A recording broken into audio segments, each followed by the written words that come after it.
अस्सलाम वालेकुम। Indian blogger Hafsa रानी YouTube channel पे आप सबका स्वागत है। मैं हूँ हफ्सा, आपकी होस्ट। हाँ फ्रेंड्स, तो मैंने थंबनेल पे लिखी हूँ कि सब्र हर परेशानी का हल, एक मोटिवेशनल स्टोरी वीडियो के एंड में आपको ज़रूर सुनने को मिलेगी, तो वीडियो को एंड तक ज़रूर देखना। और उसमें मोटिवेशनल स्टोरी के साथ कुछ अच्छी बातें भी आपको सीखने मिलेगी जो फैमिली रिलेटेड होगी। सो वीडियो को एंड तक ज़रूर देखिए। और अभी बज रहे हैं सवा, मेरे ख्याल से हाँ 2:30 बज रहे हैं। अभी बज रहे हैं दोपहर के 2:30 और मैं कर रही हूँ लंच की तैयारी। तो आइए देखते हैं कि मैं लंच में क्या खा रही हूँ।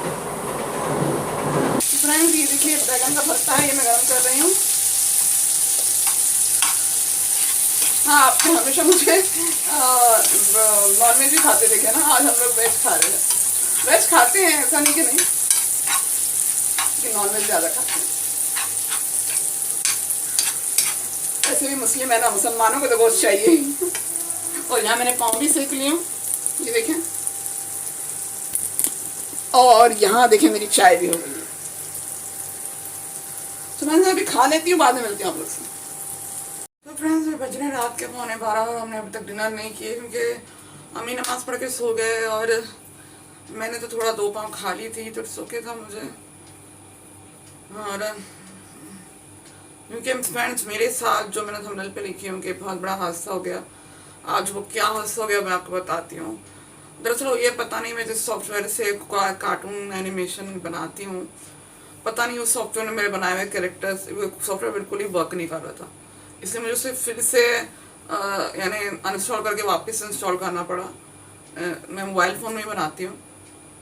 तो वो जो तो मेरे जो बनाए हुए सारे कैरेक्टर्स थे उसमें वो उड़ गया और मुझे एक कैरेक्टर्स बनाने में तकरीबन, यानी अगर मैं दिन भर लग जाता है सारे कैरेक्टर्स बनाने में।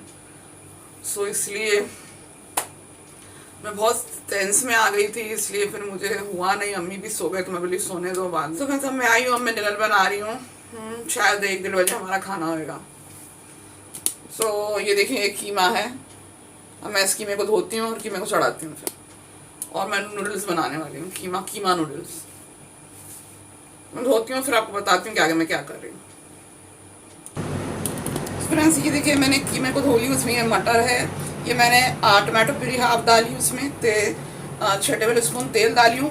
और जिंजर गार्लिक पेस्ट ये देखिए ऐसा मिलता है, ये मैं रेडीमेड यूज़ करती हूँ। आपको चाहिए तो आप अपना घर का पिसा हुआ भी ले सकते हैं। 2 table spoon ginger garlic paste है। और ये मसाले में देखिए मैंने 2 टेबल स्पून धनिया जीरा पाउडर ली हूँ। 2 टेबल स्पून ही मैंने लाल मिर्ची का पाउडर ली, क्योंकि मेरी काश्मीरी है, तीखी नहीं है। आपकी अगर तीखी है तो आप कम ले लेना। और 1 टेबल स्पून हल्दी पाउडर है और 1 टीस्पून नमक है। ये सारे मसाले मैं डाल दूँगी इसमें। बस आप इसको मिक्स कर देंगे। इसमें पानी की ज़रूरत तो नहीं रहती है, थोड़ा सा बस पानी डाल दी मैंने। अब इसको मिक्स कर देंगे और ज़्यादा पानी की ज़रूरत नहीं होती है, बस इसको मिक्स कर देंगे। और ये राइस कुकर में मैं पका रही हूँ, आप हांडी में भी पका सकते हैं। और ज़्यादा पानी की ज़रूरत रहती नहीं है क्योंकि कीमा अपना पानी छोड़ेगा और उसी में कीमा पक जाएगा। एक मिक्स दे देंगे, बस हो गया। ये देखिए,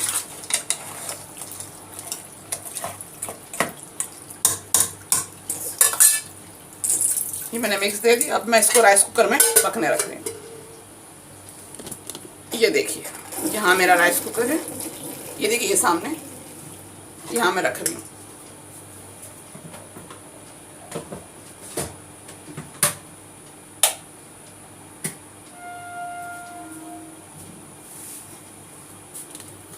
और यहाँ देखिए मैंने पानी रखी हुई हूँ, ये देखिए नूडल्स को बॉईल करने के लिए।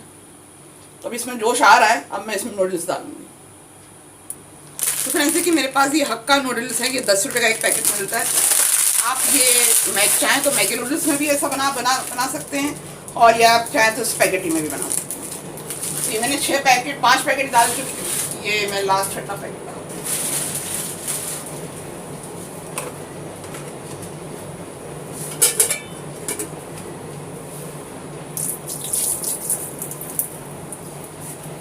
अब इसको बॉयल होने देंगे, थोड़ा सा मिक्स कर देंगे तो ये बॉयल हो जाएगी।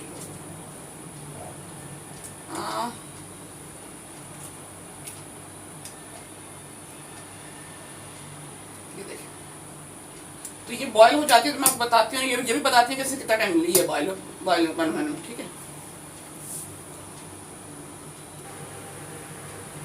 तो फ्रेंड्स देखिए अभी लगभग अब 9 मिनट हो चुके हैं, 10 मिनट हो ही रहे, अब ये हो चुकी है। अब इसको मैं ड्रेन कर लूँगी, यानी छान लूँगी इसके पानी को। तो मैं छान करके लाके आपको दिखाती हूँ।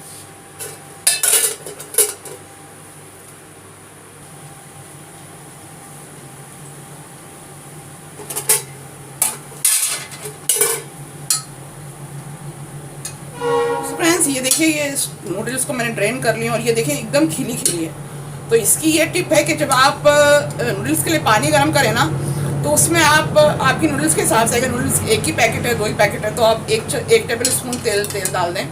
मेरे 6 पैकेट थे तो मैंने इसमें तकरीबन 4 टेबल स्पून तेल डाली। तो तेल ज़रूर डाल दें, उससे क्या होता है ये नूडल्स ऐसी खिली खिली रहती है।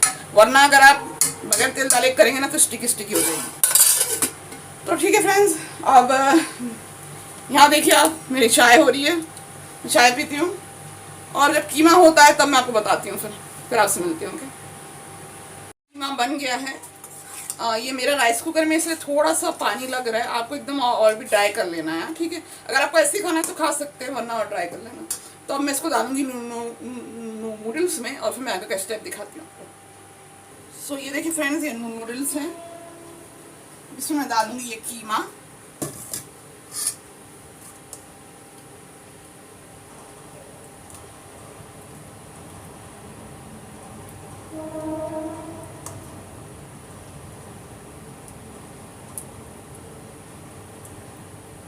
ये मैंने डाल दी कीमा। अब मैं इसमें डालूंगी लाल मिर्ची का पाउडर। देखिए मेरी काश्मीरी है, मैं आपको फिर बोल रही हूँ कि आप मिर्ची अपने टेस्ट के अकॉर्डिंग डालना। मेरी काश्मीरी है करके मैं ज़्यादा डाल रही हूँ। ये मैंने डाल दी 1.5 टेबल स्पून होगी वो, 3 टीस्पून।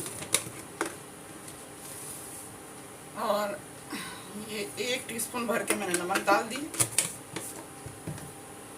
और अब इसमें डाल देना तेल।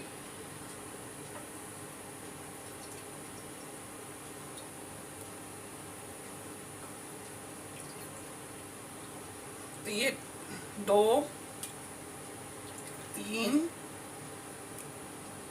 और ये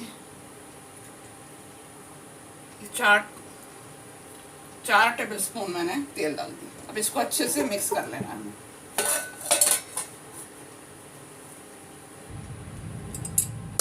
देखिए अच्छे से इसको मिक्स कर लेना है, इस तरह से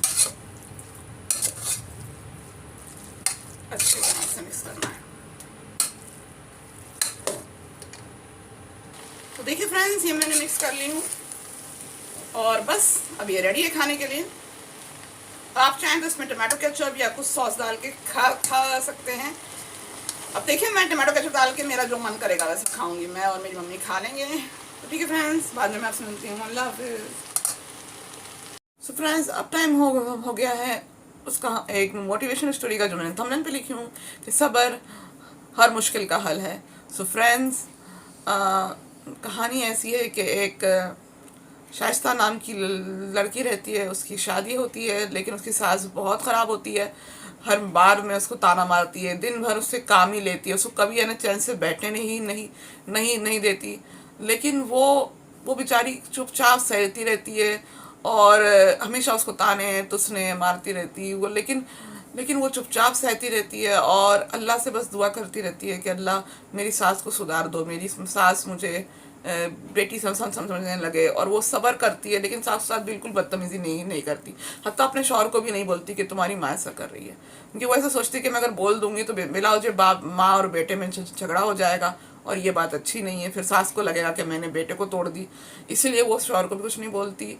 और फिर होता ये है कि अचानक सास की इनकी दोनों किडनी फेल हो जाती है और सास को किडनी की ज़रूरत रहती है, लेकिन बेटे की किडनी माँ से मैच नहीं करती, बहू की मैच कर जाती है और वो अपनी किडनी शाइस्ता अपनी सास को दे देती है। लेकिन जब वो अपनी किडनी सास को देती है तब सास को एहसास होता है, वो बोलता कि बेटा मैंने तेरे साथ इतना बुरा सुलूक की, इसके बावजूद भी तूने मेरी जान बचाई, अपनी किडनी मुझे दी।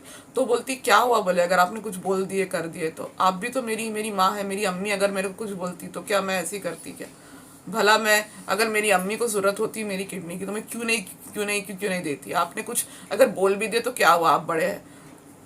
तो तब सास को एहसास होता और सास उसको गले लगाती है और उसको फिर हमेशा अपनी बेटी बना के रखती। सो फ्रेंड्स, इस कहानी से हमें ये सीख मिलती है कि बल्कि जिस तरह मैं ये सीख मिलती है कि बल्कि 3 सीख मिलती है। एक ये मिलती है कि हाँ, सास भी माँ ही होती है, उसे भी हमें माँ समझना चाहिए।